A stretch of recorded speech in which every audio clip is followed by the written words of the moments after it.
All right, so many VEX formats, many ways to represent this data, but I'm here to talk about a specific one, CSAF, because I have a lot of experience with it. This is the standard that Red Hat has chose to represent VEX data. VEX is actually just a profile in the CSAF framework. It's just a set of required fields that you must use in the CSAF formatted file that defines defines what a VEX statement is. Some notable features about CSAF specifically, I'm sure some of the other formats also cover some of this, is that you can identify products. It has a rather complicated way to represent products and components. I'll show that later. But there's many ways to identify products and components. It obviously allows the correlation of the components to those products. It allows identifying those components by Perl, vulnerabilities by CV, obviously, and then for each component or each product, really each entity in the product tree, you can also link to an SBOM that will give you the full picture of what what you're talking about in the VEX statement. So let's go through the VEX implementation that Red Hat has chosen. We published two sets of files. One of them are called advisories, the other VEX. The advisories are what you would normally think of as a security advisory, is a statement that Red Hat has released some sort of an artifact. It fixes 1 to n vulnerabilities, and the update provides a certain set of artifacts.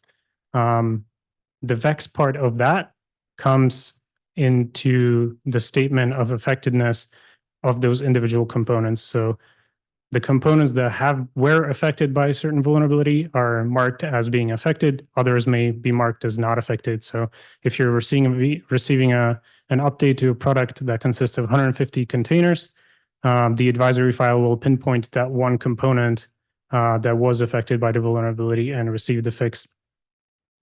The other side of this is VEX files that can be thought of as the negative security advisory, because it also tells you what is not fixed. These are grouped by CVE. So we group them by single vulnerability, because if we were to produce this per product, the files would just be huge, because some products just have a lot of vulnerabilities in them, and asserting a status on something like rel would produce files in like gigabyte JSON. I'm sure nobody wants to process that. So if we limit it to a single vulnerability, we kind of flip it on the other end, where we provide the listing of all affected products and components, and then assert the effectiveness to that one vulnerability. All right, so let's dive into what these CSAF files actually look like. Not sure if this is super visible, but the CSAF files have three main components. One of them is the product composition. This is the part that probably confuses most folks.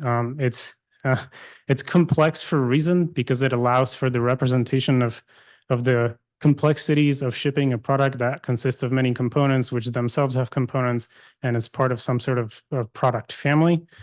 So here we can see a random Red Hat product called Quarkus. It's a Java framework that consists of some Java components. And each of these is represented as a single branch. So we have a branch that represents the product that's identified by a CPE. You may notice here that we're still using CPE 2.2. That's why, because we just chose it as an identifier for product. We're not married to using this forever. If somebody out there has a better identifier for products specifically, not components, not pearls, but products, I'll be glad to hear it. And then the other branch of this product tree is the component itself, which is a Java library here. And to identify those, we do use Perl. So once we define these, we have to marry them together somehow. We use the relationships section of the CSAF document that basically states like this component is a part of this product, and it gives it a specific ID. The value in the ID doesn't matter. We just use something that makes sense also when you read it for easier debugging, but it could just as well be CSAF-1. This is the ID that the assertions on effectiveness actually get linked to. So you're not asserting that a certain component is affected, you're asserting that the relationship of the two branches is affected. And then the last part is the vulnerabilities themselves in our Vex statement 1 object. This completely opposite to OpenVex contains a lot of data. It tells you everything about the vulnerability itself, has a title, a summary, some mitigation statements in case you decide not to actually fix it. I think there's a question there. No? Okay. Just a fly, maybe. It has CVSS scores, CWE-IDs, basically everything that we know about the vulnerability, impact statements, some timeline, timestamps, and everything that you would need to make a assessment of risk in your specific environment is in that vulnerability object. Andrew, you have another question. Presentation. I'm the guy that doesn't understand this stuff and is trying to. So is the question a product customer trying to answer here with this example? Ultimately, do I need to do anything in response to CVE 2022-45787? Is that pretty much right? Because a customer looks at it from a product level, right? Yeah, right. I'm using OpenShift 4.14. Mm-hmm. Am I affected by CVE 123? Right? They may not know if the component that vulnerability affects is actually included in OpenShift, and that's the statement that the Vex file provides. And is there tooling that consumes these records today to help answer that question as a user? I'll talk about that later. Cool. Yeah.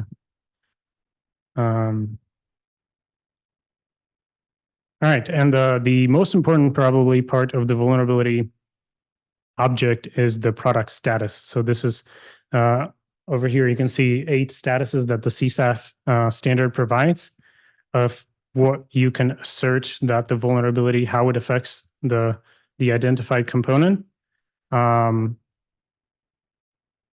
Obviously, it ranges from like the two that are most important probably are that something is under investigation or is fixed or it's still affected and there's no fix available yet.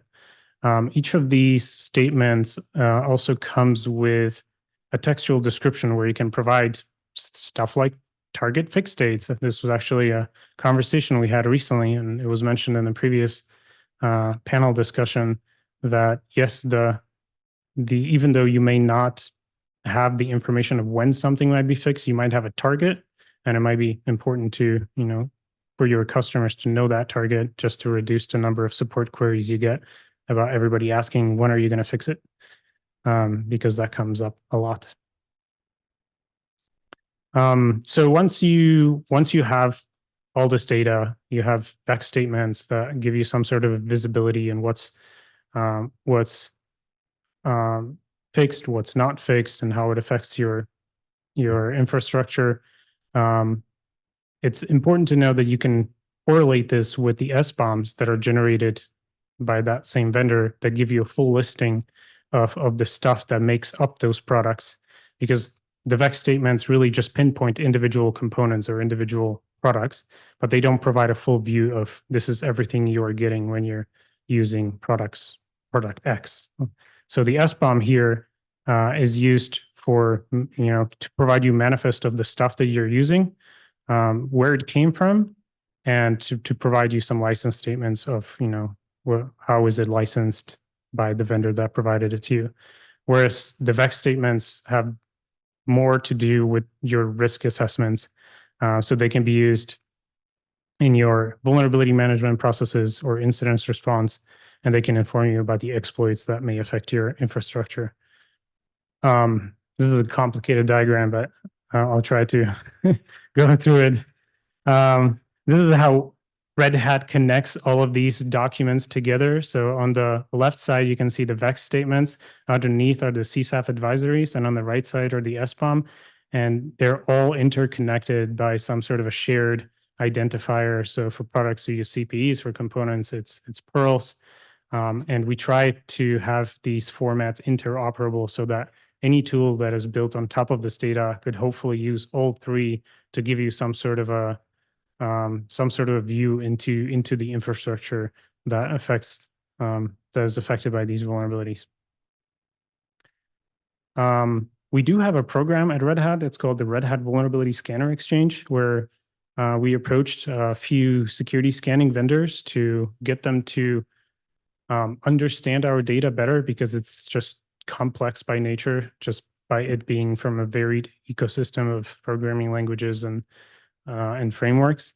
And we are working with a few of these vendors on using our Vex data, using the CSAF files. Previously, this program was based on us publishing our OVAL files, which were very RPM centric, and it was always like a very customized format that didn't scale well, and the information in it was not perfect. So we're very excited that we started publishing the Vex files. We have coverage pretty much for all of vulnerabilities that we've ever published with Vex, as well as all of the security advisories going down to like 2002. They're represented in CSAF files. Obviously, the further you look, the worse the data will probably be, because we're just dealing with a huge volume, but it's out there, so if you have feedback and you look at some advisory from 2005, you find a mistake, let us know. Right. Next, let's look at where this process fits into the secure development lifecycle. For those that might not be aware of this, this is a standardized approach of how you should ingrain your development with some security features, so that you're not thinking of security as an afterthought at the end, where you're just ready to ship a product and you just realize, oh, I should probably check if we've done our things in a secure way. So there's certain ways that you can interject secure principles within building a certain product. And Vex comes into two phases of this lifecycle. The first one being the initial analysis of the vulnerability. It's part of the maintain phase. So this would be your standard incident response. You're processing vulnerabilities as they are published by your open source projects that you may depend on, and you assert their effectiveness on your product. And that's when you create a Vex statement that may say we're affected, or it may say we're still investigating it, it's under investigation. The analysis should ideally use the component metadata that you produced when you created your SBOM, which is what you would do when you're building the product and just about to ship it. So if you have the full complement of these security metadata files, then your life gets easier when you're trying to do incident response at scale. The second part is when you're about to publish a fix for a vulnerability for one of your affected products or components. When the security advisory is published, the Vex statement is updated to flip the status from, it's affected to now it's fixed. As part of that security advisory, you're obviously publishing something new. So it should, again, come with a new SBOM that in turn can be used for the analysis of the next vulnerability, right? If it's announced for the next version that you just released, then you can use that SBOM in your incident response process for the next vulnerability. This piece is part of the release as DL phase. So if we go back to here, it's at towards the end of when you're about to release something. That's when the Vex statement is updated. I'll quickly mention the importance of mapping this data to products and to product support models, because this is probably not super useful for the open source community, but at the vendor level, customers are more interested in the effectiveness of products rather than components. If somebody may not be aware that they are running some obscure component in their infrastructure, they're just aware that they're running OpenShift 4.14, which consists of many container images that have many, many dependencies. Unless you have some sort of a tool that shows you these dependencies, Google provides a nice one, deps.dev, I think. But that only covers open source stuff. So if you have your own SBOMs, you can obviously check this, but it's important to remember that there's differences in the effectiveness to components to products. So a product may have multiple supported streams. So for example, OpenShift 4.15 may be affected. And if it's fixed, then obviously 4.16 hopefully does not regress. And it also fixes the vulnerability. And we're kind of finding this challenging of how to represent this in the Vex data. These like assumed product version ranges so that, the fix, when you say it was fixed in 4.15, do people understand that it's also fixed in 4.16? Difficult to express in these formats. And then also if you fix it in 4.15, but you also support 4.13 and 4.14 concurrently, those two are not yet fixed. So they need to each receive their own individual security update. But if somebody has ideas about how to solve this, I'm happy to hear it. Part of solving this is also figuring out how to map these assertions to the lifecycle of the product. So, if somebody asks, are you going to release a fix for OpenShift 3 or 3.10 something? Then the answer is obviously no, because it's end of life. But there is no good machine readable way to get this data on products that have reached their end of life and may be affected, but nothing is going to be done about it. There's a new initiative called OpenEoX that just started at the beginning of this year. It's also housed under Oasis. I encourage you to check it out. It tries to standardize on some of these definitions of what it means for a product to be end of life or have some sort of an extended life policy, and then publish the dates around when these events have happened during the lifetime of that product.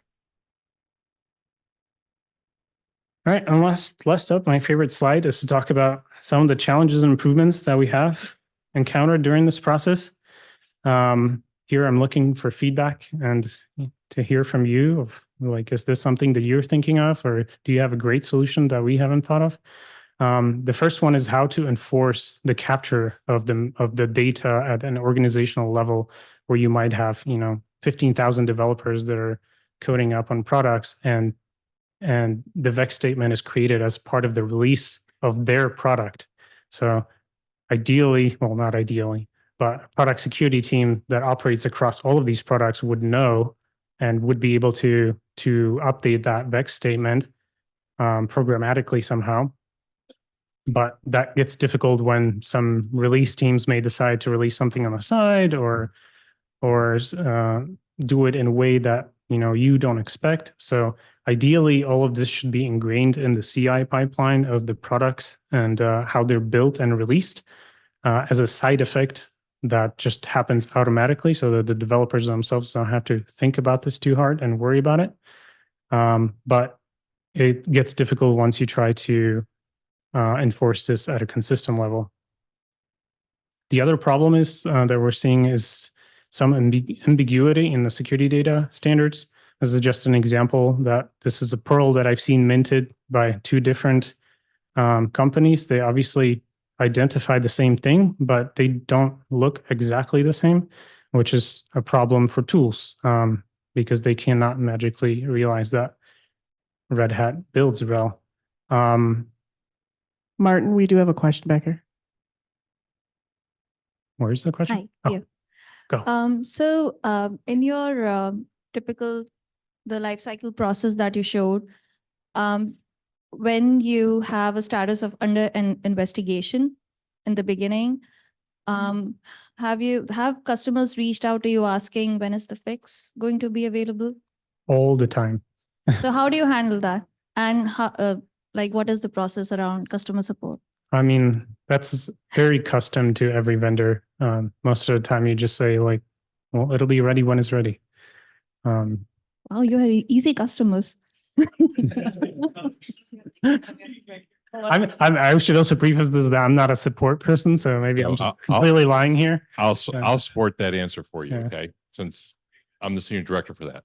So customers do ask, but the tendency is that our CVE is published usually within like 24 business hours, which is different from a lot of proprietary. So they publish when the fix is ready. We're publishing before there's a fix ready. And so as we work with things upstream, meaning up above us, and we look for that to pull down so we don't fork the code, we generally try to get that out very quick. Customers do ask.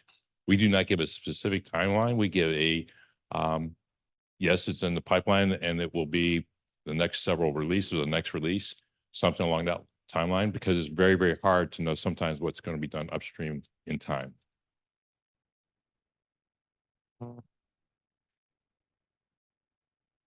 I have a follow-up on that. CV that are marked as will not fix. Mhm. How do we sort of, like, especially in open source world, there are tons of CVEs Mhm. which do not receive a patch.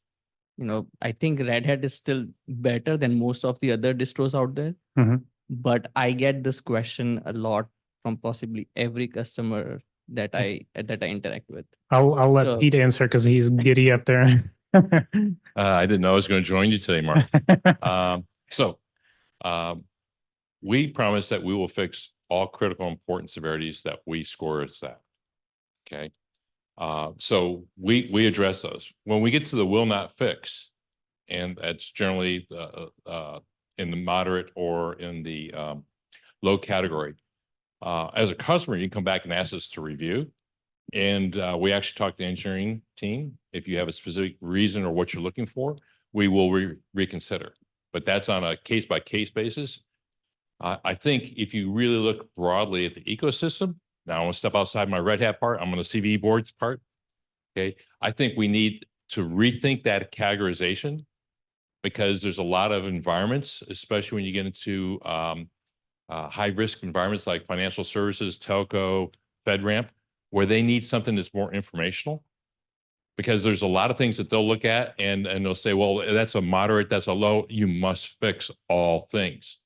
And I don't think as an industry, we have a good way to approach that. So maybe we need something that's kind of like moderate informational or something like that. I don't know what the exact answer is, because the customer needs to understand why that's not necessary.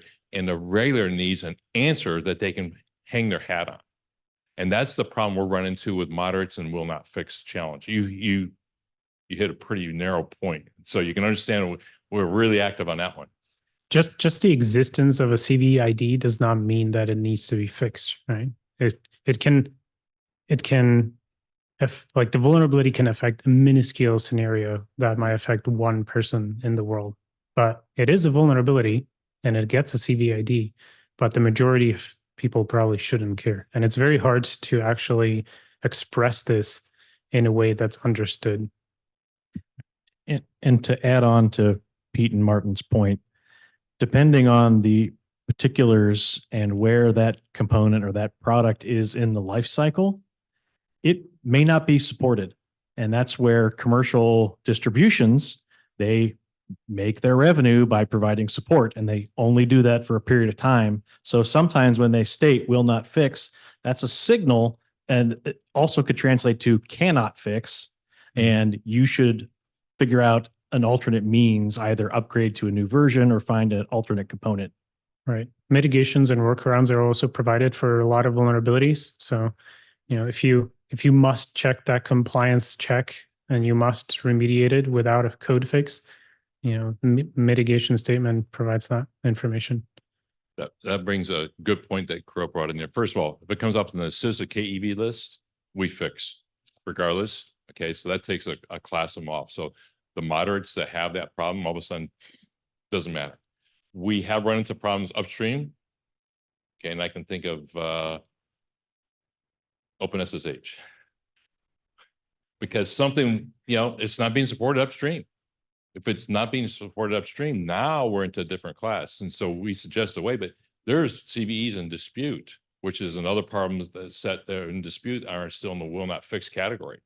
So I think from the CVE perspective, we need to kind of help force how we resolve the in dispute and how those come out, so we can help move that along. So that's an open conversation that I think on the CVE board we're trying to figure out.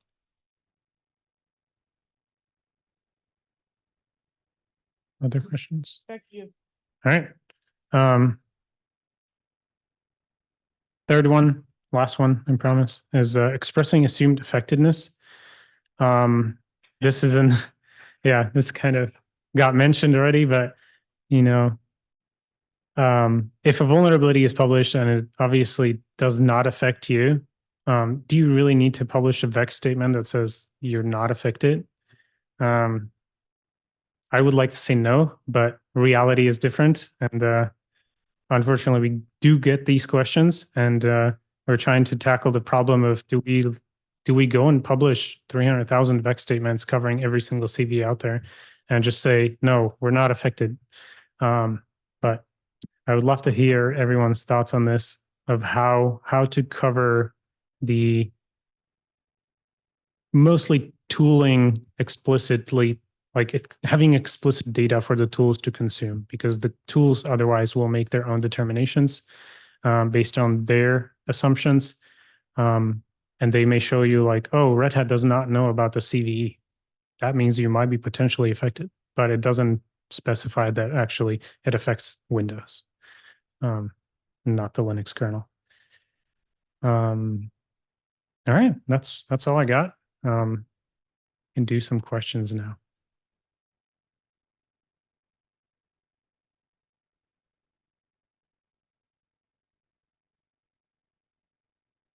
So you mentioned towards the beginning that you didn't want to publish a single Vex file for RHEL because it would be so big. Mhm.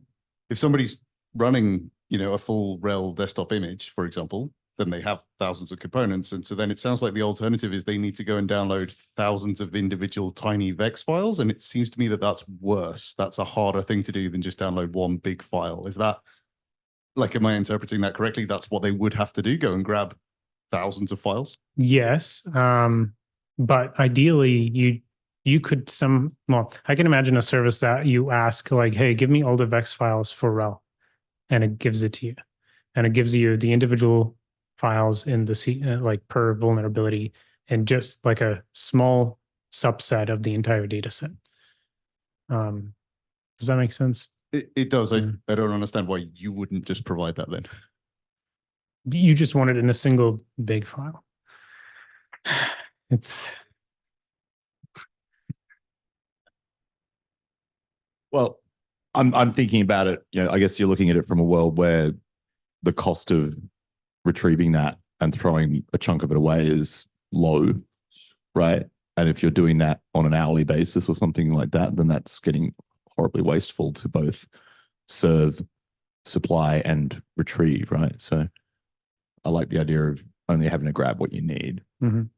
Usually, so we find in practice, most customers come from a single vulnerability perspective. So their questions are mostly, I see CVE 123, tell me, am I affected or not? That's the majority of queries we get.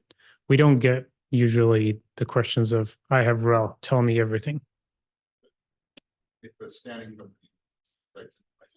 Yes, they need to download the whole data set, and we provide an archived version of it. It's, I think, 150 megabytes because it's heavily compressed. And they, yes. Yeah. Most customers actually, they have CPE 1, 2, 3, 4. You can actually visit the CPE page. Yeah. And get it straight there. So that's the simplest way. We have customers want automation, and they want to see the flow, and then they do data on their. Okay, so The big thing archive still contains individual files, but at least it's one thing that you can download. Yes. Yeah. On the assumed effectiveness problem, is there actually any explicit guidance given to tools or to vendors of how to interpret the lack of a Vex? So for if the Linux kernel, or if there's a Windows kernel issue, there's not going to be an entry for the Linux kernel, obviously, but is that guidance like encoded anywhere? No. That's the problem. Like, do we encode it into just publishing a Vex statement for every single CVE? Is that the solution? Something that Vex could actually set that expectation.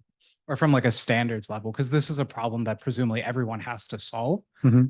If we all solved it the same way. So I could imagine it being solved at the Vex level where the the component that publishes the vulnerability indicates the components that it affects, and then like indicates that everything else is not affected.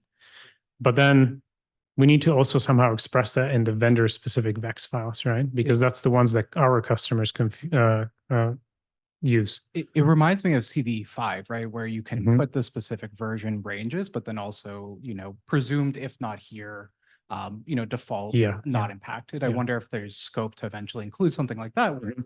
we've said explicitly what we're impacted by, and you should assume anything not listed here, isn't relevant. Mhm. That'd be Mhm. interesting.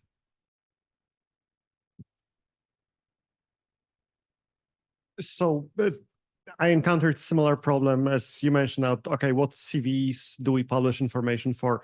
Have you thought about, for example, CSAC KAV? Like there are CVs that, customers will ask about. Mhm. Just do the blanket statement. No, we are not affected by that. I think that would be the first step of just Mhm. avoiding some of the questions. If you have named vulnerability, if you have something in the CSAC KAV, just like blanket. Yeah. No. We could also filter it by impact, everything that's rated high and critical or high and I don't know what the other one is, gets an explicit statement that no, we're not affected. But No, it tends to be our approach. Like, it's an impossible task to list all the things you're not affected by. And I don't think you can actually put in Vex, if it's not listed here explicitly, we're not affected by it, because that's an open door to false negative. Like, it's because you can't guarantee you've analyzed every CVE out there. And so if it's not here, we're not affected. Mhm. I think that's way too dangerous. False negatives are worse than false positives. We tend to do the same thing where we don't publish, because it would be an enormous task, especially with the growing CVE pool, to publish no for every CVE you're not affected by. Mhm. But when customers do come to us and ask us, hey, you're affected by this Windows kernel thing, like we don't use Mhm. Windows on our product, so no. Like we might have to address specific things, but it's more of a prompted thing. Like we don't say no until someone asks us about this specific thing. Usually more than one person asks us, or like you said, someone mentioned name vulnerabilities or things where people panic and don't pay attention to what the vulnerability is for. Yeah. So then you have to respond specifically only to those. But that's a human powered solution because you have to take input from customers and translate it into the files, right? That's not I like the idea of just publishing the 300K files and calling it done. But yeah.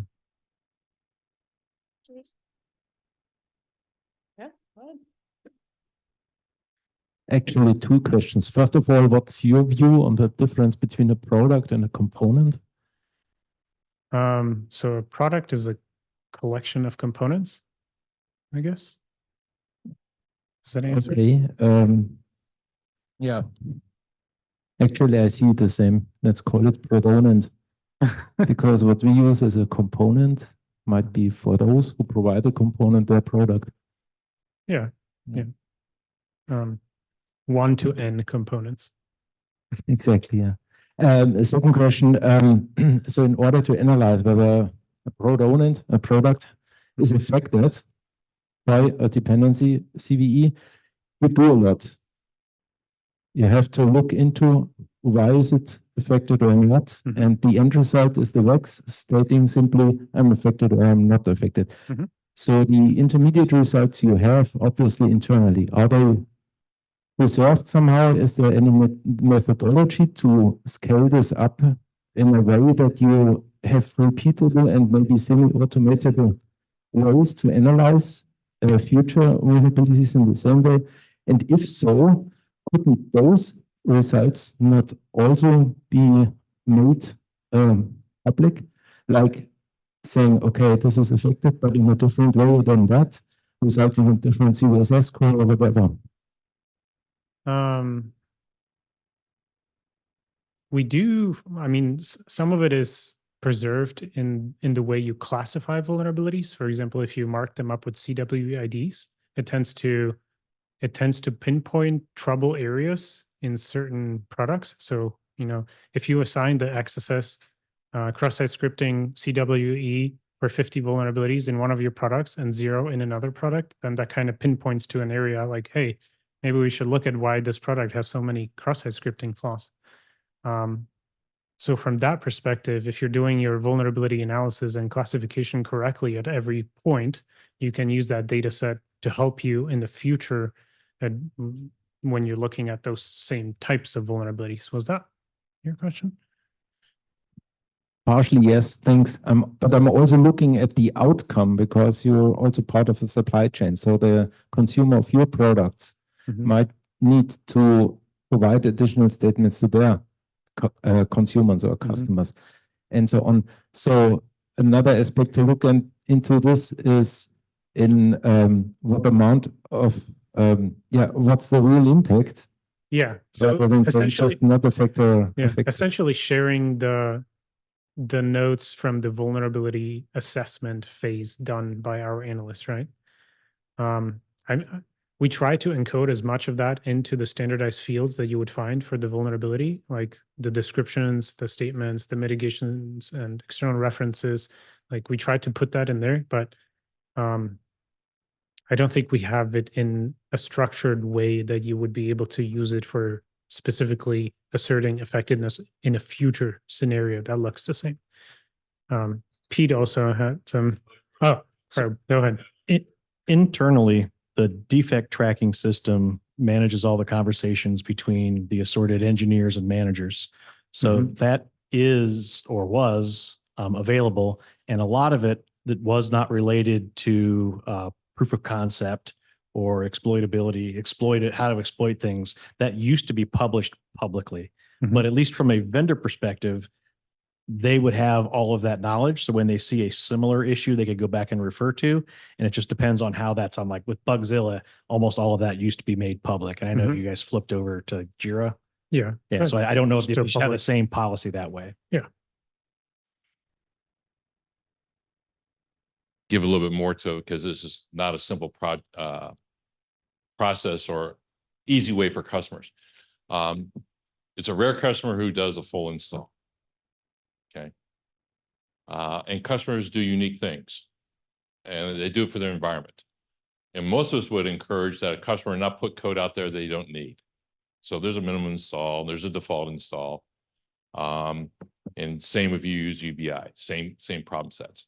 So you realize then that what we're doing is we're talking to components because from our perspective, you're right, upstream of us, it's a product. But when it comes to us, it's part of a product, so it's a component.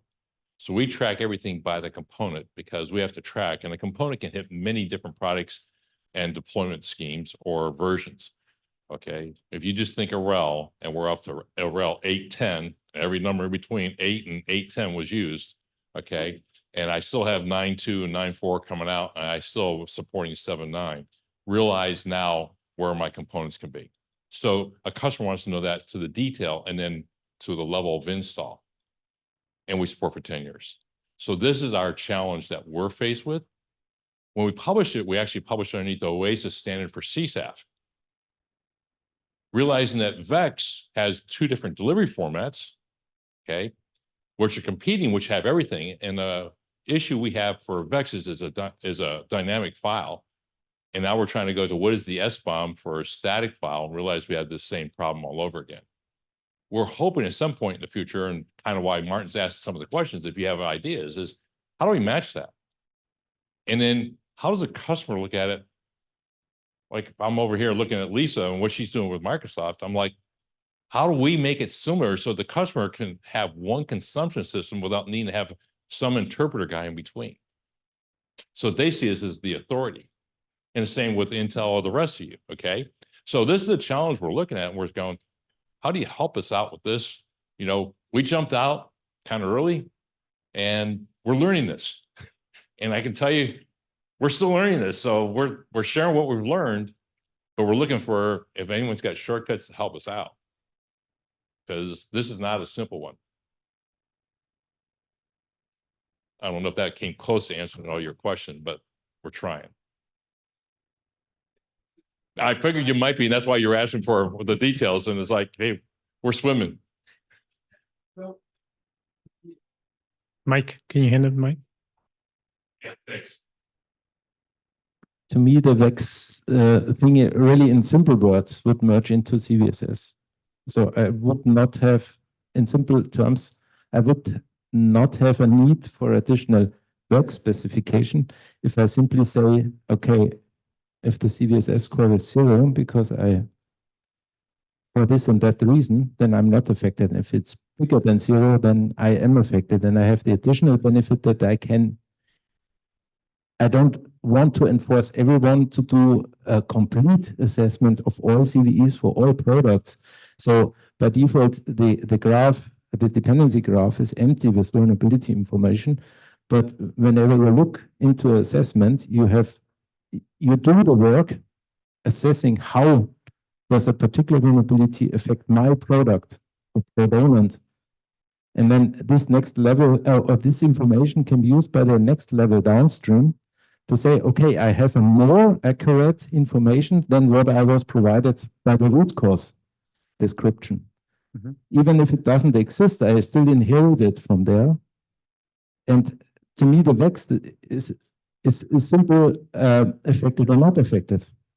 Because the other attributes in Vex, like fixed, is implicitly there. If you have a fixed release, it's there. It just say it. And under investigation is just the message of, yeah, there is no statement yet. Yeah, but you need some way to represent that data. A simple score Exactly. is not going to allow you to express the difference between affected and under investigation because both have the same score, right? No, the under investigation doesn't have a score. Okay. Yeah. So maybe I would want to add up to this kind of from what we are really doing, because Red Hat is in a pretty unique position to provide that data. So if we're, for example, analyzing a system and an impact of a vulnerability, kind of the question is, what packages are used? And typically either the developer says like, I use this and that and this package, and then we're kind of fine, we can take the individual files, or they just say like, I'm using a Red Hat and then do whatever with it. And then we're kind of back at that problem with a huge file of unknown information. But in the end, also what Red Hat can provide in addition, or does provide in addition to the Vex statements, is that you are so big and so known that even NVD puts your scores into their database. So basically, independent of Vex, we are even able to take your evaluations, and we are not able to do that for any other vendor. So that's amazing that you do that, but kind of the interface that we're having here is a pretty custom interface that just exists because you are such a big Linux distributor. I'm not sure if there was a question in there though. Maybe to sum this up, Vex is not bad, but I could already use the existing standards to produce different outputs. And one of them is saying at a high level to consumers that only want to have this information, saying affected or not affected, or under investigation, using the same data we are already using in the ecosystem. Therefore, I do see what Peter said. There's a, to me also a challenge between providing Vex statements in SBOMs and providing statements in Vex statements in CSAF advisories. I think the improvement from providing CVSS scores, which we've done for a very long time, to moving on to the next piece, which is providing more standard, like more information, right? To the security tools ingesting this stuff. Because if they had to make some sort of an assumption just based on the CVSS score, it would be left up to them to decide what those CVSS scores meant. Rather than now, we have explicit statements that tell you, this is what this means. This is, here's a link to more information. Here is some mitigation statement. Here's this, this, and this. Like you just get a much bigger package of information with a Vex statement rather than just relying on the differences in the CVSS scores and what those differences mean, right? So, yeah. All right. I think this is a great time to say thank you, Martin, for all you've done. Appreciate it. Thank you.